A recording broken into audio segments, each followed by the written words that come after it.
सभी जीव जो पृथ्वी पर आए हैं, स्वर्ग के जीव जिन्हें देवी देवता कहते हैं, नरक के देवी देवता, नरक के सभी जीव, और इस मध्यम लोक के जितने भी जीव हैं, ये मध्यम लोक, स्वर्ग और नरक, इनको मिलाकर हम संसार कहते हैं। ये जितने भी जीव अभी इस संसार में हैं, वो सब क्या खोज रहे हैं? वो तृप्ति खोज रहे हैं, सेटिस्फैक्शन खोज रहे हैं कि किसी तरह हमारी जो आत्मा है वो तृप्त हो पाए। और आत्मा की तृप्ति होती है केवल ज्ञान से। आत्मा की तृप्ति कभी भी मटेरियल इंटरैक्शन से नहीं हो रही है। आप जितना मटेरियल भोग सकते हैं आप भोग लीजिए, कितना भोग सकते हैं भोग लीजिए, लेकिन आत्मा की तृप्ति मटेरियल से नहीं होती है, क्योंकि वो आप है ही नहीं। आत्मा की तृप्ति होती है किससे होती है? सेटिस्फैक्शन चाहिए ना, वो केवल ज्ञान से होती है। अब यहाँ पे केवल ज्ञान जो शब्द है उसका अर्थ हमें और गहराई से समझना होगा कि केवल ज्ञान मतलब ये नहीं ओनली नॉलेज। हाँ, ओनली नॉलेज ही है, लेकिन ये किस प्रकार की नॉलेज है? ये केवल ज्ञान का अर्थ है ओमनीसाइंस, यानी कि सर्वज्ञ हो जाते हैं। ये क्या कहती है? All seeing, all knowing. आप कौन हैं? आप बॉडी नहीं है। आपका जिस चीज पर कंट्रोल नहीं चलता, जिस चीज पर कंट्रोल नहीं है, वो आप नहीं है। तो आप मेमोरीज भी नहीं है। इसको हमने पिछले सेशंस में बहुत बहुत गहराइयों से समझा था।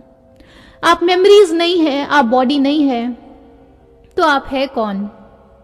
आप आत्मा है, और आत्मा कभी भी टाइम और स्पेस में बाइंड नहीं हो सकती।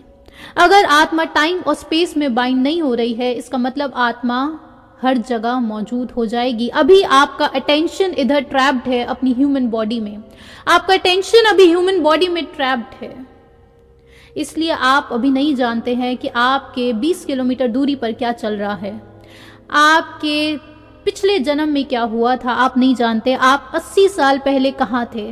आप 80 साल पहले कहाँ थे? इसका जवाब आप अभी रियलाइज नहीं कर पा रहे हैं। आप आत्मा है, आप जानते हैं, लेकिन आप रियलाइज नहीं कर पा रहे हैं। वो रियलाइजेशन में तब आता है जब आपके सभी जो कषाय हैं वो खत्म हो जाते हैं, सारी जो ग्रंथियां हैं वो खुल जाती हैं।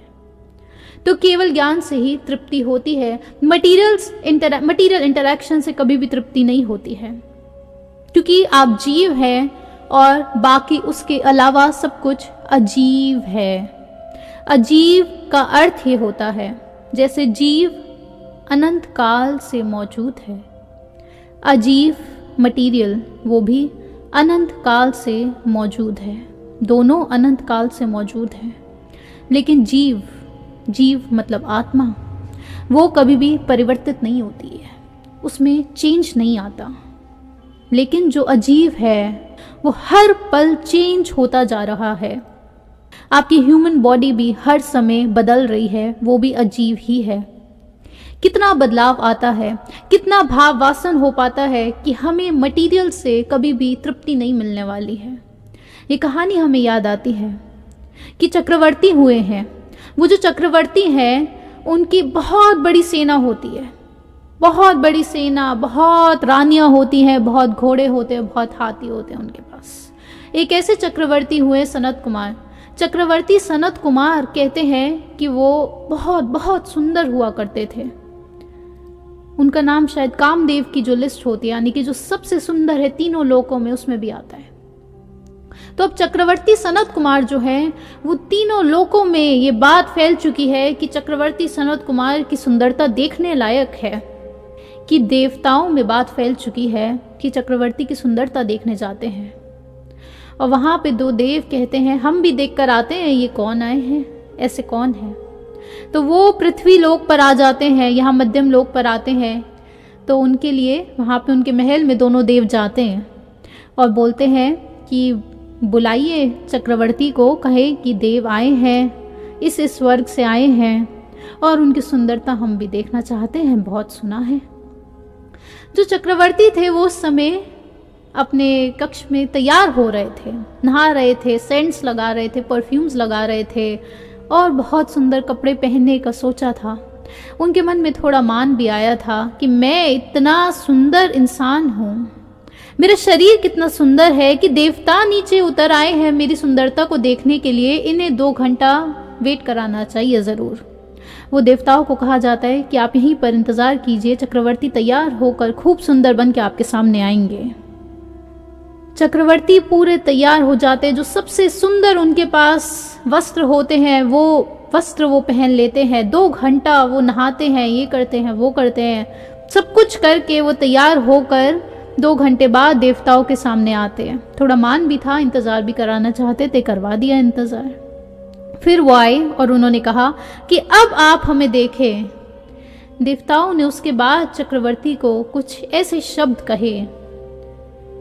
शब्द कह दिए कि उसके बाद उन्होंने सारा राजपाट छोड़ दिया। चक्रवर्ती का अर्थ होता है जो 6 खंड के स्वामी होते हैं।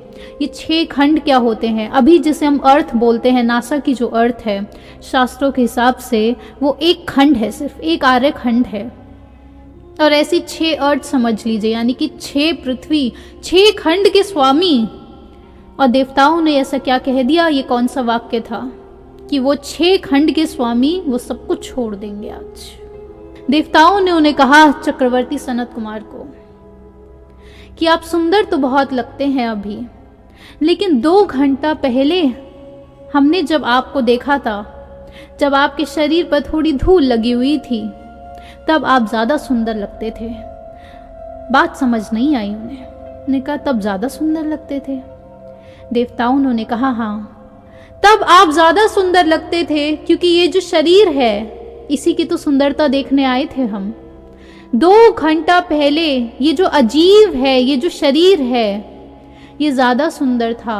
और हर पल ये जो अजीब है, ये शरीर आपका डिग्रेड होता जा रहा है, इसकी सुंदरता हर पल घटती जा रही है। तो 2 घंटा पहले जो इसकी सुंदरता देखने लायक थी, अभी 2 घंटे बाद हमें उतनी सुंदरता नहीं लगी, क्योंकि हर पल आपके शरीर की जो सुंदरता है वो घटती जा रही है, घटती जा रही है, घटती जा रही है। ये ज्ञान उनके अंदर उतर गया, उनको समझ में आ गई बात, और उसी पल वैराग्य उत्पन्न हो गया। वैराग्य उत्पन्न हो गया, सब कुछ छोड़ दिया। ये क्या कह दिया?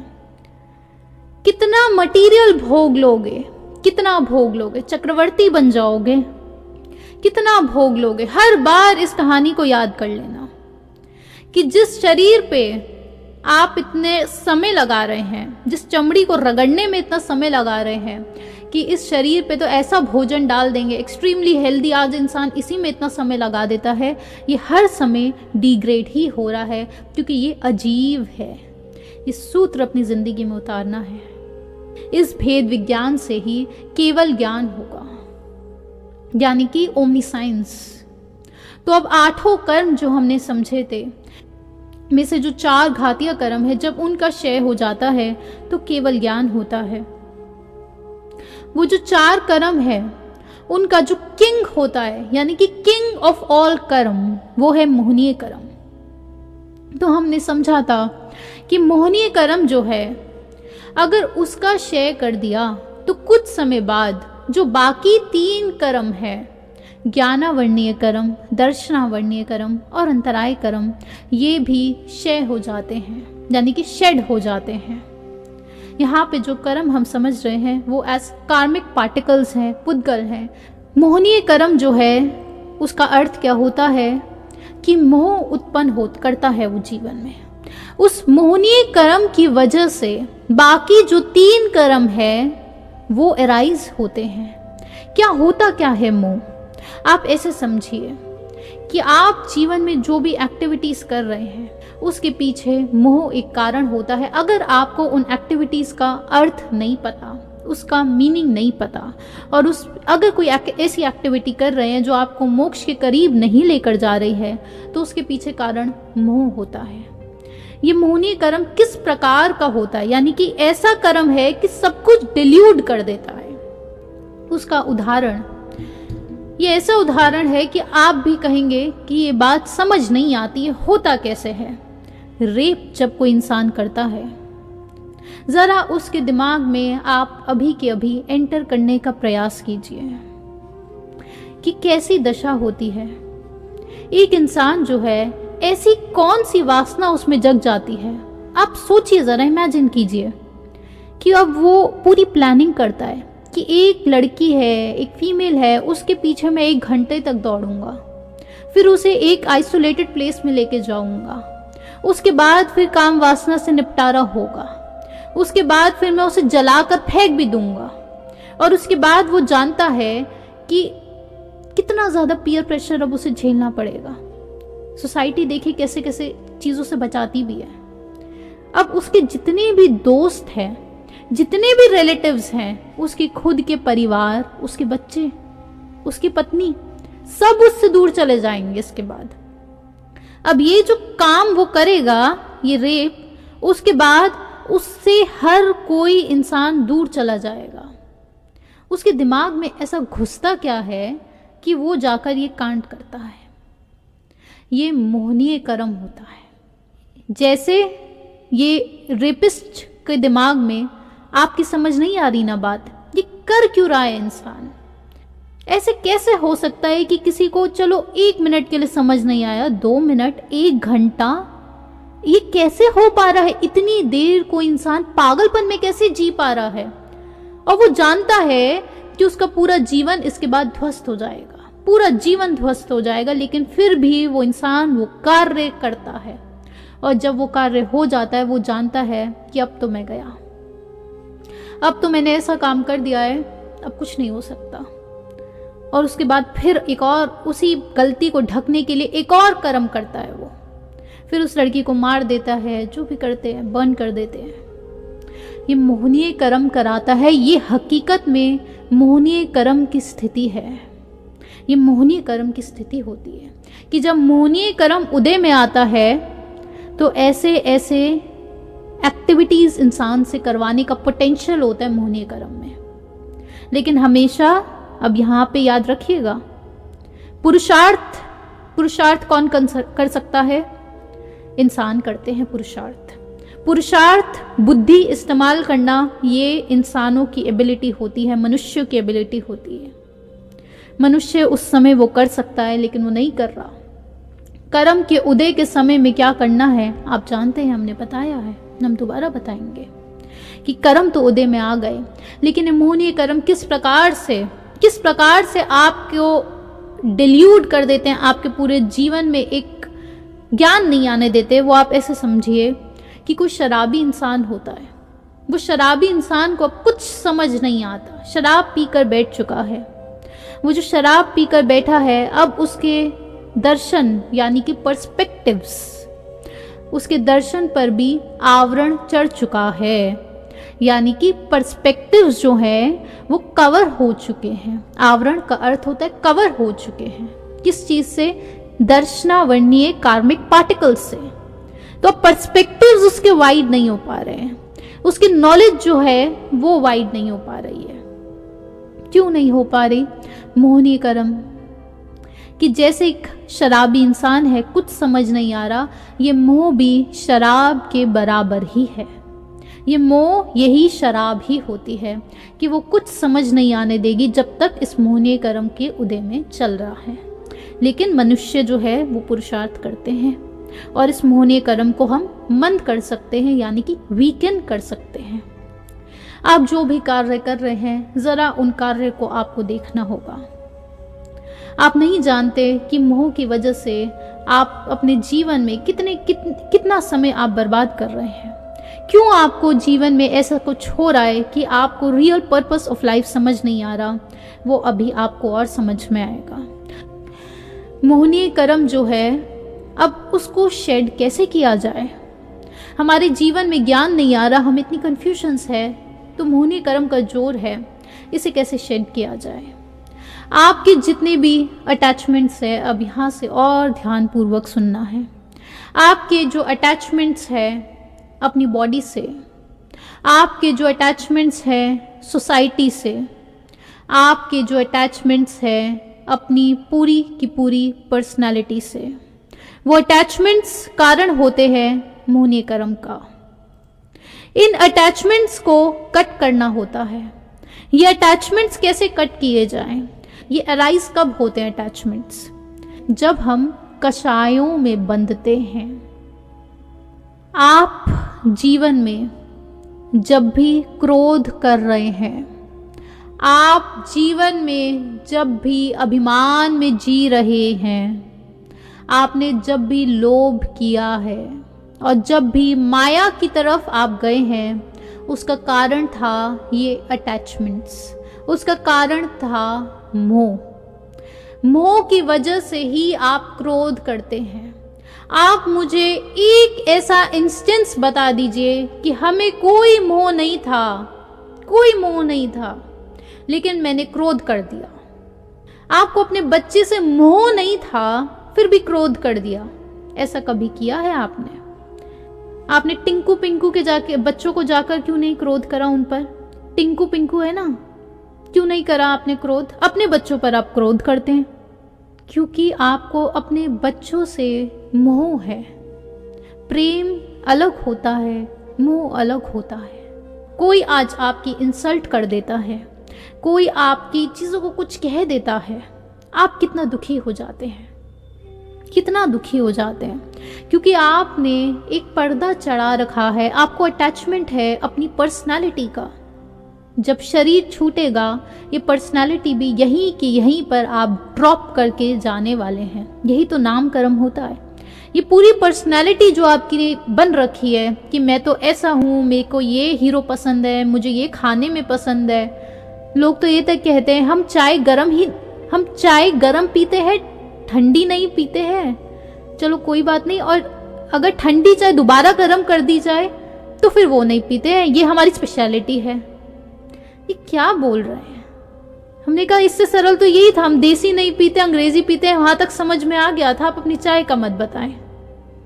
ये पर्सनालिटी क्या बना के बैठे हैं? ये सारी पर्सनालिटी आपकी गिर जाएगी। इसीलिए तो इन्हें कषाय कहा जाता है, यानी कि जो आपकी आत्मा को कस रहा है। जब आप अपनी पर्सनालिटी को बनाए रखना चाहते हैं, यानी कि अब आप अभिमान करेंगे। तो क्यों कषाय कहा? कश मतलब होता है संसार। तो आप संसार में ही रहना चाहते हैं, और जो संसार में रहना चाहता है वो मोक्ष मार्गी नहीं होते, वो मुमुक्षु नहीं होते हैं। यहाँ पे क्लियरली डिफाइन होती हैं चीजें। ये सब कुछ जो कषाय है, क्रोध, मान, माया, लोभ, इसकी वजह से आपके मोहनीय कर्म बनते हैं। अब क्या किया जाए? अब ये मोहनीय कर्म तो बंध रहे हैं, अब किया क्या जाए? इसके लिए आपको जो सबसे बड़ा जो कर्म है मोहनीय कर्म, उसकी किड्स है, तीन किड्स हैं। तो अब उन बच्चों, ऐसे समझिए कि आर्मी है ये, उसकी किंग है वो, तो उसकी आर्मी है। उसकी आर्मी कौन सी है? ये 3 कर्म, दर्शनावर्णीय कर्म, ज्ञानावर्णीय कर्म और अंतराय कर्म। तो अब उसकी जो आर्मी है, हम उसको अटैक करते हैं, या फिर उसकी आर्मी को हमें जीतना होता है। उसकी आर्मी को हम कैसे जीतेंगे? अगर आपने अपने जीवन में इस अंतराय कर्म को खत्म कर लिया, तो आप समझिए कि आप मोहनीय कर्म कैसे क्षय हो सकता है, उसके बहुत नजदीक चले जाएंगे। ये अंतराय कर्म क्या होता है?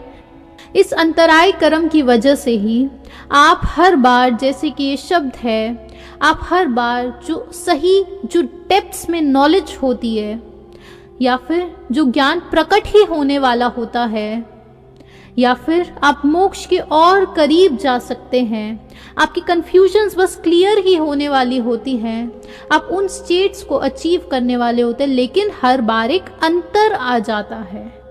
बस होने ही वाला था काम, लेकिन अंतर आ गया बीच में। क्या अंतर आ गया? कि बीच में अभी क्लास से उठ के जाना पड़ रहा है। यही अंतराय कर्म होते हैं कि अभी नॉलेज आने वाली थी, बात समझ में आने वाली थी, लेकिन अभी के अभी याद आ जाता है। एक बार ज़रा गैस जो है वो ऑन करके आ जाते हैं, एक बार मोटर जो है पानी की वो ऑन करके आ जाते हैं, एक बार बच्चों का टीवी बंद करके आ जाते हैं, बस तब आकर सुनेंगे। ये जो रुक जाओ है, यही अंतराय कर्म होता है, और ये आप खत्म कर सकते हैं, इसको जीत सकते हैं आप, क्योंकि पुरुषार्थ इस पे आप कर सकते हैं। आप ऐसे समझिए कि जीवन में बहुत सारी बातें हमने की हैं, लेकिन अभी जो बात की जा रही है, चौकन्ने हो जाए, वो आप ही के बारे में बात की जा रही है। हाँ जी, आप ही के बारे में। क्योंकि आज तक जीवन में आपने बहुत बातें करी हैं जिसमें आपने अपने बारे में कोई बात नहीं करी, आप अपने शरीर के बारे में बातें करते हैं। आज मैं आपकी आत्मा के बारे में बात कर रही हूं। आप जानते हैं ये सुनकर कितने प्रसन्न हो रहे हैं आप अंदर से। आपको अजीब नहीं लगता लोग आप अलग अलग लहंगे पहनते हैं सुंदर सुंदर? कोई बात नहीं, अजीब नहीं लगना चाहिए, कोई दिक्कत नहीं है। आप बढ़िया से सूट पैंट पहन लेते हैं, बढ़िया बढ़िया परफ्यूम लगा लेते हैं, 10,000 का, 15,000 का, इस ब्रांड का है, हमारे इस ब्रांड का है। और फिर कोई इंसान आता है, कहता है कि भाई साहब घड़ी तो आपकी बहुत बढ़िया है। आप कितने प्रसन्न हो जाते हो उस घड़ी को लेकर। आप वो घड़ी हैं, आप ना तो वो घड़ी हैं। फिर कोई इंसान बोलता है कि अरे बहन जी क्या बढ़िया आपका लहंगा, क्या चमक रहा है। वो लहंगे की तारीफ कर रहा था, वो शरीर तक की तारीफ नहीं करके गया। वो बोल रहा था लहंगा बहुत सुंदर है, शरीर की भी तारीफ नहीं हुई। और फिर कोई शरीर की तारीफ कर दे, ये लहंगा आप पर बहुत जच रहा है, तब भी आप प्रसन्न हो जाते हैं। आपकी किसी ने कोई तारीफ नहीं करी है, आप प्रसन्न हो क्यों जाते हैं? वो लहंगे की तारीफ कर रहा था, वो अजीब शरीर की तारीफ कर रहा था, वो घड़ी की तारीफ कर रहा था, वो आपकी गाड़ी की तारीफ कर रहा था, और आप प्रसन्न हो जाते हैं। आपकी किसने तारीफ करी थी जो आप प्रसन्न हुए जा रहे हैं? आप हर बार बीच में घुस के प्रसन्न हो जा रहे हैं। ये कैसे हो जा रहा है? क्यों बीच में आते हैं आप प्रसन्न हो जाते हैं। थोड़ा तो भेद कीजिए, आपकी नहीं कर रहे थे तारीफ। अब हम आपकी बात करते हैं। ये सारी चीजों की बातें हो चुकी हैं, अब आपकी बात चल रही है। आप जब भी जीवन में कुछ भी कर रहे हैं, आपको आइडेंटिफाई करना होगा। स्टेप नंबर 1, आइडेंटिफाई कीजिए, आइसोलेट कीजिए कि अंतराय कर्म क्या होते हैं। यानी कि आप नॉलेज के बहुत नज़दीक जाने वाले होते हैं, लेकिन फिर भी आपको लगता है कि एक बार रुक जाते हैं, थोड़ी देर रुक जाते हैं, 1 साल बाद ये काम कर लेंगे, अभी हमें जीवन जीने दो। ये सारा जो डिफरेंस आ रहा है ना, डिस्टेंस और ये डिफरेंस ऑफ टाइम आ रहा है कि 1 साल बाद हम भी अध्यात्म में लग जाएंगे।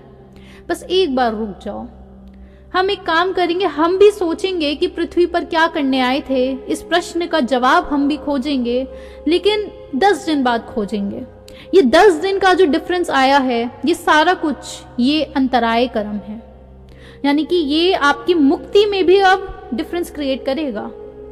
दूसरे स्टेप में जब भी आपको कोई भी ऐसा कोई इंसान दिखता है, कोई भी संत, कोई भी मुनि कर्म की बात कर रहा है, चौकन्ने हो जाएं, एकदम अलर्ट हो जाएं उस दौरान बहुत ज्यादा कि कर्म की बात चल रही है, यानी कि आपकी बात चल रही है, आप आत्मा आपकी बात चल रही है, चौकन्ने हो जाएं।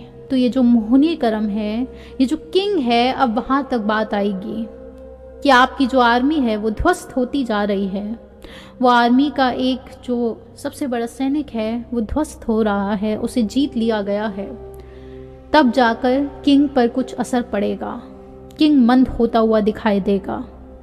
कोई भी इंपॉर्टेंट प्रश्न आपके मन में आ रहा है कि जीवन में कोई कंफ्यूजन है, आप वहीं पर रुक क्यों नहीं गए? वहीं पर आपको 12 घंटे अब ध्यान करना चाहिए, क्योंकि आंसर्स मिल जाएंगे। 2 घंटे ध्यान कर लीजिए, तब भी जवाब मिल जाएंगे। लेकिन आप अंतर क्रिएट करते हैं और अपने जीवन में और 1 महीना आप उसी कंफ्यूजन में जीना पसंद कर जाते हैं।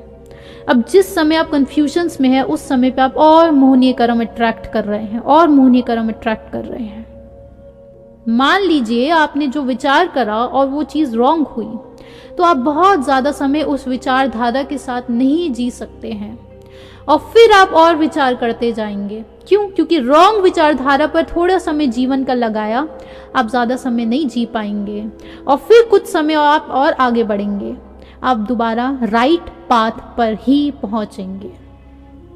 इसलिए तो कहा जाता है कि जो पूरा काल चक्र चल रहा है उसमें 5वां और 6th एरा और फिर उसके बाद दोबारा से 6th और 5th एरा, इन सब को मिलाकर सिर्फ और सिर्फ 84,000 ईयर्स बनते हैं। और बाकी जो पूरा काल चक्र है वो 20 कोड़ा कोड़ी सागरोपम का है, 20 कोड़ा कोड़ी सागरोपम। तो अब इतने सारा time right belief systems exist कर रहे थे, 20 कोड़ा कोड़ी सागरोपम में से सिर्फ 84,000 ईयर्स हटाने हैं।